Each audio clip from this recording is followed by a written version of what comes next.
ಅಲ್ಲ ಗುರು, ಜೀವನದಲ್ಲಿ ಒಂದ್ಸಲ ಕುಗ್ದ ಅಂತ ಅಂದ್ರೆ ಅವ್ನ ಲೈಫೇ ಮುಗ್ದೋಯ್ತು ಅಂತಲ್ಲ.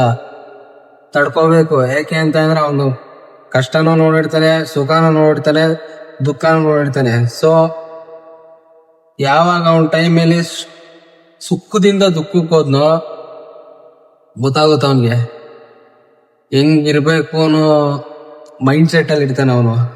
ಸೊ ಅದಕ್ಕೆ ಹೇಳ್ತಾ ಇದೀನಿ, ಯಾರೇ ಆಗ್ಲಿ, ಯಾವನೇ ಆಗ್ಲಿ, ಯಾವಳೇ ಆಗ್ಲಿ, ಯಾರೇ ಆಗ್ಲಿ, ಒಬ್ಬ ಮನುಷ್ಯ ಅಂದ್ಮೇಲೆ ಅವನಿಗೊಂದು ರೆಸ್ಪೆಕ್ಟ್ ಅಂತ ಇದ್ದೇ ಇರುತ್ತೆ. ಸೊ ಒಂದ್ ಟೈಮಲ್ಲಿ ಅವನದು ಕುಗ್ಗೋದ ಅಂತ ಅಂದ್ರೆ ಅವನೇನ್ ಮೇಲೆ ಎದೋಳೋದೇ ಇಲ್ಲ ಅಂತ ಅಲ್ಲ. ಸೊ ಅವನು ಟೈಮ್ ಬೇಕು, ಆ ಟೈಮ್ ಬರೋವರೆಗೂ ಕಾಯ್ಬೇಕು. ಯಾಕೆ ಅಂದ್ರೆ ಈಗ ಒಂದು ಮಿಡಲ್ ಕ್ಲಾಸ್ ಹುಡುಗನ್ ಗೊತ್ತಿರುತ್ತೆ, ಅವನು ಎಲ್ಲ ಒಂದ್ ಟೈಮ್ ಅನ್ಭವಿಸಿರ್ತಾನೆ. ಸೊ ಅವ್ನು ಮತ್ತೆ ಸ್ಟ್ರಾಂಗ್ ಆಗ್ಬೇಕು ಅಂದ್ರೆ ಸ್ವಲ್ಪ ಟೈಮ್ ಬೇಕು. ಯಾಕೆ ಅಂತ ಅಂದ್ರೆ ಆಡಿರೋ ಮಾರ್ಕ್ಸ್ಗಳಿಗೆ ಅವ್ನು ರಿಪ್ಲೈ ಕೊಡ್ಬೇಕು ಅಂದ್ರೆ ಟೈಮ್ ಬೇಕೇ ಬೇಕು. ಅದಕ್ಕೆ ಹೇಳ್ತಾ ಇದೀನಿ, ಯಾಕೆಂದ್ರೆ ಟೈಮ್ ಈಸ್ ಇಂಪಾರ್ಟೆಂಟ್. ಅವನು ಮಾಡೇ ಮಾಡ್ತೀನಿ ಅಂತ ನಿಂತ್ಕೊಂಡ್ರೆ ಅವ್ರ ಅಪ್ಪನೇ ಬಂದ್ರೆ ಯಾವನೂ ತಡೆಯಲ್ಲ.